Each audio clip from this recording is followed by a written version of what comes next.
Amid India-Pakistan standoff over border provocation, China has now proposed a China-India-Pakistan trilateral summit on the sidelines of SCO. The Chinese envoy has even given the 5C formula to promote better China-India relations, which includes communication, cooperation, contacts, coordination and control. The Chinese envoy has called for a peace treaty, saying that India and China need to avoid a Doklam-like situation in the future. Soldiers of both countries were locked in a standoff for over 2 months at Doklam. This is a proposal suggested by some Indian friends. And personally, I think this is a very good, constructive idea. And maybe not now, but in the future, not to be right direction. We should needed to do something to realize this idea.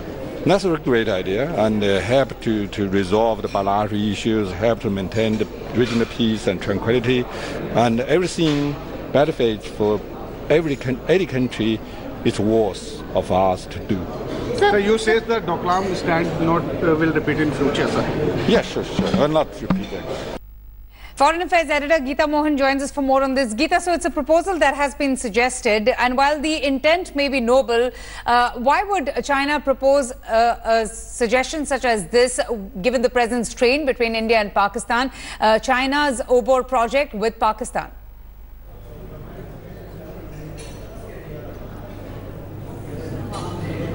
Well, Avantika, precisely the reason why China is proposing this, the fact that India-Pakistan and the strain in ties between India and Pakistan has been the reason for many an impediment in multilateral forums, and China being one of the lead countries, China and Russia, at this Shanghai Cooperation Organization, the Chinese envoy said it was some of his Indian friends who had suggested this trilateral summit that could take place on the sidelines of the SCO, and China does want, and China has been trying to get India on board the OBOR project. For India, it's very clear, till the time the CPEC and OBOR projects pass through Pakistan-occupied Kashmir, there is going to be no way that India is going to go on board that project. But a trilateral summit could either be seen as a space where India could feel uncomfortable, Avantika, or a place where India could use that as an opportunity to show China what Pakistan is all about. Absolutely. But what has the response been from the Indian side to this proposal?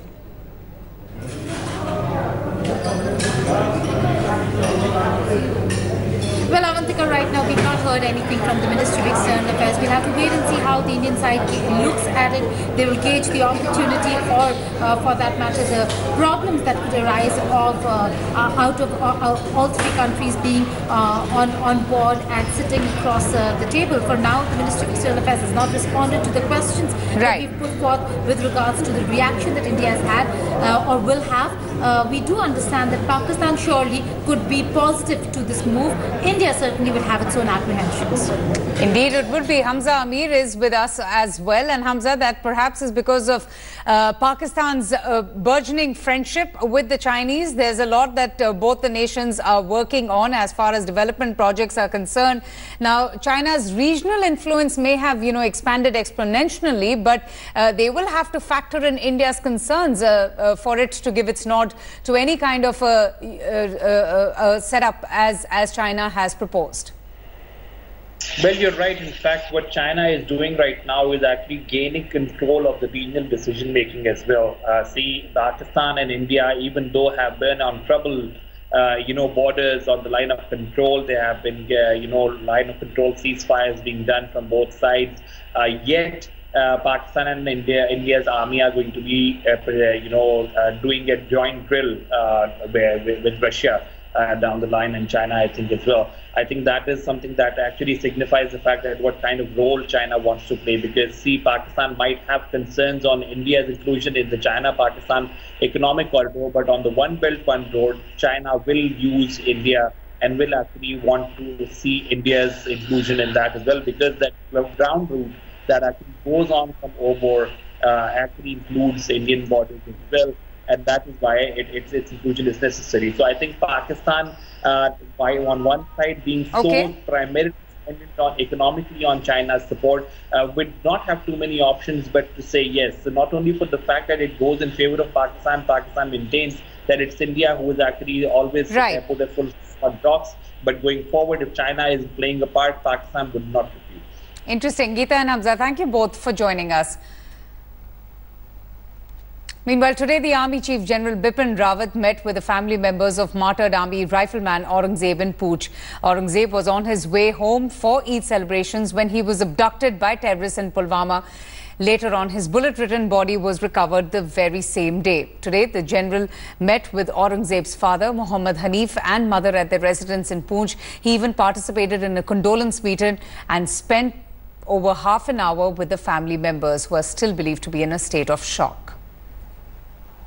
Sunilji Bhatt joins us for more on this. Sunilji, can you just tell us a little bit more about the interactions that the Army Chief had with the family members of Aurangzeb, and what assurance has been given by the Army to the family members who clearly are traumatized with the incident?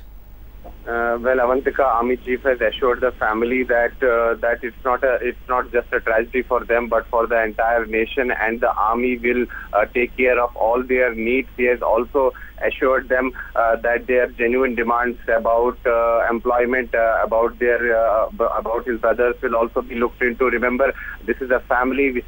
This is a family which has given many people in the army. Muhammad Hanif himself is an ex-serviceman. Aurangzeb's brother, elder brother, is also serving in the army, and his two other brothers are also keen on joining the army. And this shows that the spirit of this family. They are saying that they will keep on sending their children to army, and this shows the spirit of this family, that despite having lost their son, they are still willing to send their sons to army. And not only that, Aurangzeb's uncle even made the supreme sacrifice while fighting the terrorists some years back. And the Army Chief has came all the way from Delhi to Pooch. It's a very far-flung village, and it even doesn't have a road connectivity. So Army Chief's gesture is also being appreciated by the villagers here, and they are saying that they are overwhelmed by the Army Chief's visit. But at the same time, they are also demanding that how long. Right. They are also raising questions that how long the army jawans will keep on losing their lives as far as terrorism is concerned. And they are saying now the government must re-strategize and be firm against terrorism. Avantika? Right, Sunilji, thank you so much for getting us all the details about the visit by the Army Chief to the family, and even consoling the family members of Army rifleman Aurangzeb. Meanwhile, in a first encounter in Jammu and Kashmir after the centre revoked the 31-day ceasefire, security forces have killed 2 Lashkar-e-Taiba terrorists in an encounter in the Panar forest of Bandipora district in North Kashmir. Sources have informed India Today that these terrorists had been hiding in the dense forest, and at least 6 terrorists are believed to be trapped in the area after infiltrating from Gurez sector. Last week, 2 terrorists of the same group were also killed in the forest. Security forces have launched a cordon and search operation after they received inputs about the presence of terrorists in the area of Jammu and Kashmir. After the suspension of operations against militants in the Kashmir Valley during the holy month of Ramzan, now the security forces and army has aggressively started once again combing and search operations against the militants in different parts of the Jammu and Kashmir. Particularly, the biggest worry with the security agencies is that during the holy month of Ramzan, maximum infiltration has took place in the Jammu and Kashmir. Most of the infiltration bits were foiled on the line of control by army, but despite that, many have sneaked into the Jammu and Kashmir. Now, the army and the security forces believe that they have to once again recreate upper hand in the Kashmir so that the activities of the militants and the infiltrated militants may be curbed. With cameraman Rauf Ahmed Ashrafani for India Today in Srinagar. Let me go straight across now to India Today's Shuja ul Haq. Shuja, and this operation comes after the centre decided not to extend the ceasefire in the valley. Tell us a little bit more about this operation that has been going on for some time. 2 terrorists have been eliminated. What's the latest? Yes, Avantika, this operation has been going on for last couple of days. In fact, on 14th of this month, the first contact was established in these forest areas, and 2 militants were killed, and 1 army jawan was also killed in that operation. However, the forces believe that there are more in this group, and that's why they did not really, call the operation off. They continued their searches. And it was today that the contact was established again. And in this particular case, now in the morning we got to know that 2 militants have been killed again. Even now, they believe that there could be more in this group. They basically have information that this group had recently infiltrated from across the line of control from Gurez sector, and they were trying to make their way through into the valley. And that's when the information came in, and the security forces cordoned off this entire area. It's a huge forest area. It's going to be a huge task to, in a sense, to completely search and sanitize the entire forest area. All right, and while the security forces are doing just that, a picture of Hizbul Mujahideen terrorist has surfaced on social media with the latest AK-12 rifle. Picture of Arif ul Hamza, the local terrorist from South Kashmir of Anantnag, had surfaced on social media, and provocations from terrorists continue unabated via social media, with this video of Lashkar terrorists undergoing an arms training that has also emerged. However, India Today cannot verify the authenticity of the video that you're seeing on your screens right now. And soon after the centre decided not to extend the ceasefire in Kashmir, terror has struck Kulgam district. Terrorists fired upon an unarmed civilian identified as Iqbal Kawa, the man who later succumbed to his injuries at a local hospital. Security forces immediately cordoned off the area, and they have launched a search operation which has been completed. The terror attack comes days after terrorists killed veteran journalist Shujat Bukhari and rifleman Aurangzeb, whose bullet-ridden body was found the same day that he was abducted. And as security forces continue to foil infiltration bid at the line of control, India Today's Sudhir Ranjan Sen gets us this ground report from Kiran sector of Jammu and Kashmir. Take a look at how alert security forces are keeping a close watch on infiltrators.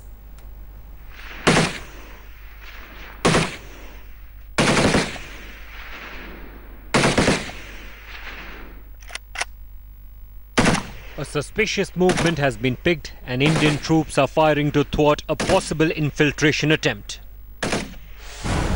While others maintain vigil, some try and close in to have a closer shot at the terrorist. This is now routine along the line of control, the de facto. India-Pakistan border and ambush points are becoming more common. A week ago, after a night-long gunfight, Indian troops averted a major attack in the hinterland, laying dead 6 terrorists who were trying to infiltrate. They came up to the fence when they were challenged by our troops. They started firing. In retaliation, we opened fire. We could pin them down in the night, throughout the night. After first light, we could take them on and eliminate them. At night, they watch out for infiltrators and whether the fence has been breached. Located on the Shamshabri range, this is one of the favorite routes of terrorists to sneak into India. Main challenges is the harsh weather condition, because in this area half of the year we receive heavy snowfall, and half of the year it's a combination of heavy rainfall and dense fog combined with lightning and thundering also. So that is the kind of weather to take advantage to infiltrate into one area. But nonetheless, everything is in place and preparation is in place to counter any such contingencies. About 3 weeks ago, India and Pakistan agreed to honor the 2003 ceasefire arrangement and maintain the sanctity of the line of control, the de facto boundary between India and Pakistan. But as many as 22 terrorists have been killed since then, or at least more than 1 terrorist every day. Security agencies have warned. Terror launchpads opposite Kiran sector like Chakat Makan, Jura and Shahkot are all spilling over. At least 300 terrorists are awaiting to infiltrate. With Amarnath Yatra starting from next week, security agencies have warned about spectacular attacks. All across the line of control, things haven't changed. Repeated infiltration attempts continue. In fact, at least one infiltration attempt a day. As many as 22 terrorists have been killed in the last few weeks. That just gives you the situation on the line of control. With camera person Vinod Kumar, Sudhir Ranjan Sen from the Kiran sector for India Today.